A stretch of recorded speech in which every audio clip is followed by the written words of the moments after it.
कामभोग रूपी पुष्प चुनने वाले, आसक्ति में डूबे मनुष्य को, जो अभी तक अपनी कामनाओं से तृप्त नहीं हुआ है, यमराज अपने वश में कर लेता है। यही सत्य जीवन का गूढ़ रहस्य है। इसी सत्य को भगवान बुद्ध ने एक प्रसंग के माध्यम से भिक्षुओं को समझाया था। श्रावस्ती नगर में एक महिला रहती थी। जब वो 16 वर्ष की हुई, तब उसका विवाह कर दिया गया। विवाह के बाद उसे 4 पुत्र हुए।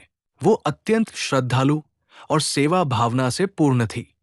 वो प्रतिदिन विहार जाती थी, वहां सफाई करती, भिक्षुओं की सेवा करती और पुण्य अर्जित करती थी। धीरे धीरे उसकी भक्ति इतनी गहरी हो गई कि उसे अपने पूर्व जन्मों का स्मरण करने की सिद्धि प्राप्त हो गई।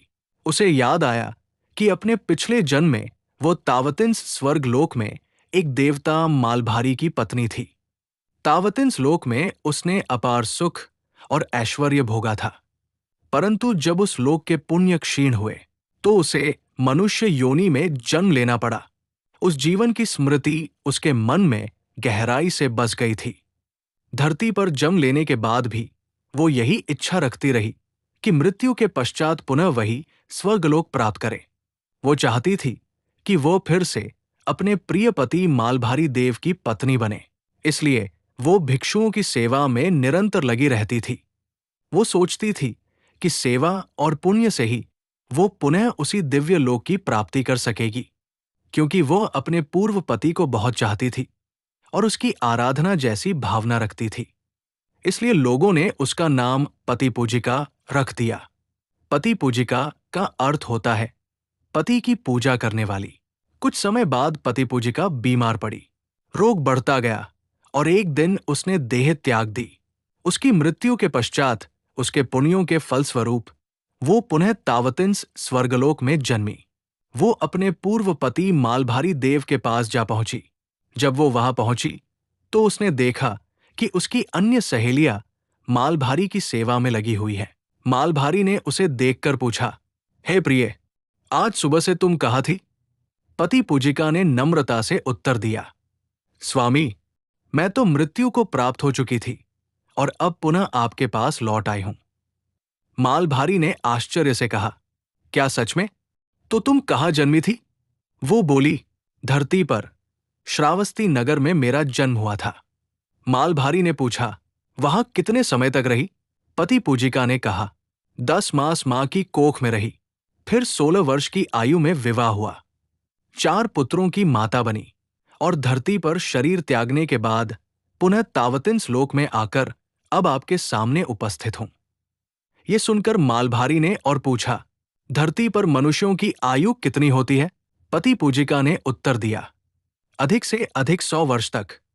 मालभारी ने विस्मय से कहा, बस इतनी कम आयु होती है? वो बोली, हाँ स्वामी, यही उनकी अधिकतम आयु मानी जाती है। मालभारी ने फिर पूछा, तो क्या इतनी छोटी आयु में भी मनुष्य धर्म, पुण्य और सत्कर्म करते हैं? पति पूजिका ने गहरी सांस लेकर कहा, नहीं स्वामी, वहां के लोग अपने को अजरमर समझते हैं। वे प्रमाद में डूबे रहते हैं, विषय भोगों में लिप्त रहते हैं और ये सोचकर जीवन नष्ट कर देते हैं कि मृत्यु अभी बहुत दूर है। ये सुनकर मालभारी देव गंभीर हो गए। उन्होंने कहा, आश्चर्य है, थोड़े समय के जीवन में भी लोग इतना प्रमाद करते हैं। वे ये नहीं समझते कि मृत्यु हर क्षण उनके पीछे खड़ी है। जो जीवन उन्हें अमूल्य वरदान के रूप में मिला है, उसी को वे व्यर्थ कर देते हैं। वास्तव में ये तो महान मूर्खता है। मालभारी के ये वचन तावतिंस स्वर्गलोक में गूंज उठे। वहां उपस्थित देवगण भी सोचने लगे कि मनुष्य जीवन कितना अनमोल है, फिर भी लोग उसे व्यर्थ की इच्छाओं और कामनाओं में गवा देते हैं। उधर श्रावस्ती में भिक्षुओं ने देखा कि विहार में अब सफाई नहीं हो रही है, सब कार्य जैसे रुक से गए हों। उन्होंने पूछा, पति पूजिका कहाँ है? पता किया गया तो ज्ञात हुआ कि उसका देहावसान हो चुका है। भिक्षु लोग बुद्ध के पास पहुंचे और पूरी बात सुनाई।